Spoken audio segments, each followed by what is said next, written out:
I'm not a bad person. I just know what I want. My name's Sienna, and I'm 29. People will call me selfish, but I call it honest. Carter and I met at this coffee place near my work. He was sitting there with his laptop, looking all serious and focused. I was immediately drawn to that intensity. We started talking, and within a month, we were basically living together. Carter had his own marketing company. Nothing fancy, but he was good at it. His biggest client was my dad, which was kind of weird but also convenient. Dad brought in half of Carter's income, which meant Carter could afford the nice apartment we lived in. The first 2 years were great. Carter was attentive, sweet, and actually listened when I talked, but then something changed. Or maybe I did? Carter became obsessed with his work. He'd come home late, still thinking about campaigns and clients. I felt like I was competing with his laptop for attention. I tried talking to him about it, but he'd just say he was building our future. Our future. Since when was our future just about money? I wanted to live now, not 10 years from now. I started going out more, hanging with friends, meeting new people. That's when I met Joel. He was everything Carter wasn't. Spontaneous, fun, lived in the moment. We clicked immediately. One night, I was out with Joel and some friends, and we got into this discussion about relationships. Joel was telling me about polyamory, how humans aren't meant to be with just one person, how monogamy is a social construct. It made so much sense to me. I went home that night and found Carter still working on his computer. I poured us both wine and sat down across from him. We need to talk, I said, trying to sound serious. He looked up from his laptop. That patient look on his face that used to make me feel safe, but now just annoyed me. I've been thinking about our relationship. I started about how restrictive traditional relationships can be. He just nodded, waiting for me to continue. I think we should try polyamory. I blurted out. The look on his face was priceless. Confusion, shock, maybe a little hurt. But he didn't say no. He just asked what that meant. I explained it to him. How we could see other people, but still be together. How it was about honesty and communication. Not just cheating. I'm not saying this to hurt you, I said, which was true. I just wanted to have my cake and eat it too. He thought about it for a minute, then nodded. Okay. He said, we can try it. I was shocked. I really thought he'd say no. But there he was, agreeing to let me see other people while still providing me with a home and financial security. We set some ground rules, no drama, always use protection, full transparency. I agreed to all of them, though I had no intention of following through completely. I immediately started seeing Joel. He was so different from Carter, creative, passionate, unpredictable. We'd have these deep conversations about life and art and spirituality. Carter and I never talked like that. With Carter, everything was practical, logical, boring. Joel and I started getting intimate. I'd come home to Carter smelling like Joel's cologne. But Carter never said anything. He'd just ask how my day was and go back to his work. I encouraged Carter to see other people too. He went on a few dates, but I could tell his heart wasn't in it. He was just going through the motions to make me happy. Months went by. I was seeing Joel regularly, and occasionally a few other guys. Carter was still just focused on his work. We were more like roommates than partners at this point. Then I got sick, really sick. I went to the doctor and found out I had chlamydia. I was mortified. I knew I should have been more careful, but Joel hated condoms, and I didn't want to make a fuss. I had to tell Carter. He got tested too, and of course, he was positive.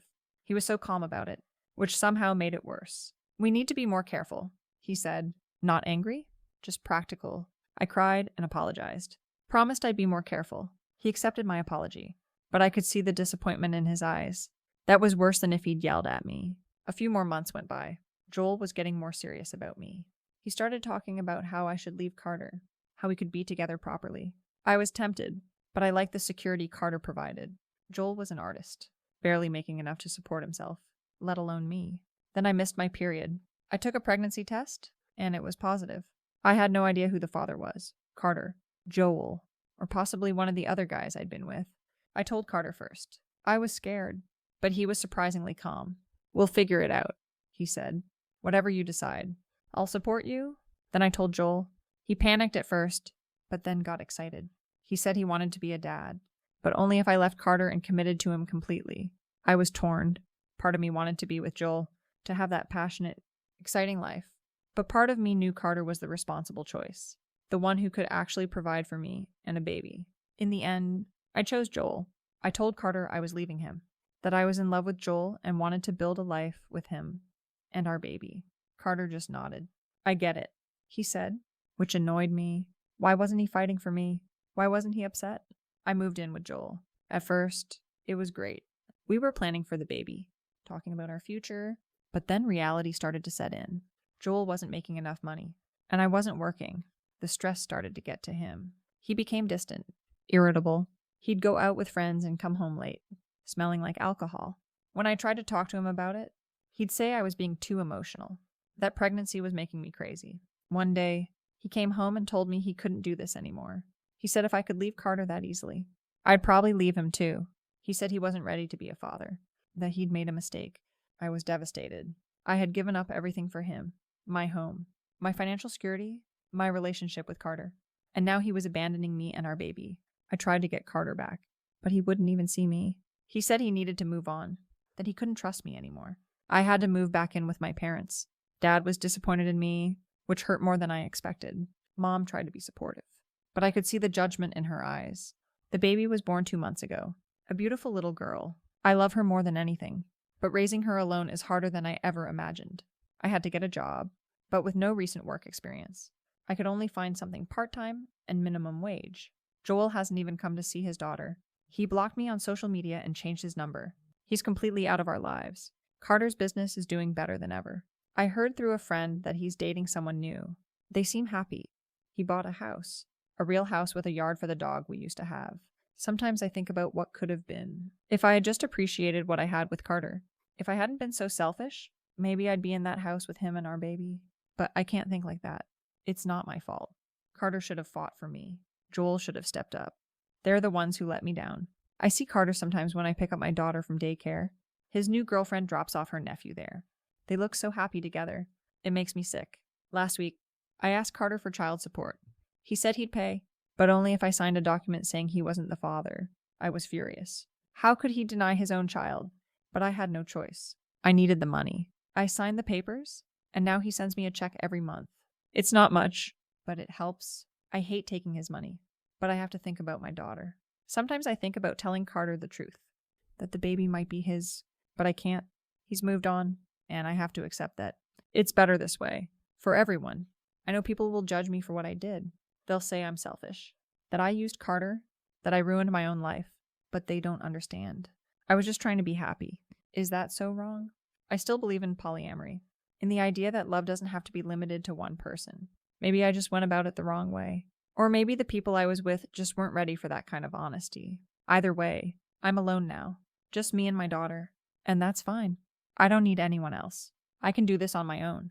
I'm strong, independent, and I know what I want. Even if what I want keeps changing. But wait, there's more. Because life isn't done with me yet. A few weeks ago, I got a call from my dad. He sounded serious, which was unusual for him. Sienna, we need to talk, he said. I went over to my parents' house, leaving my daughter with a neighbor. Dad was sitting in his office, looking grim. I've decided to stop working with Carter, he said. I was shocked. What? Why? Because of how he treated you, Dad said. Leaving you when you were pregnant? Denying his own child? I can't, in good conscience, continue to give him my business. I tried to explain that it wasn't like that I was the one who left Carter. But Dad wouldn't hear it. He should have stood by you, Dad insisted. A real man would have. I left feeling confused and upset. Part of me was touched that Dad was sticking up for me. But another part knew he was making a mistake. Carter's business was doing well, and Dad's account was a big part of that.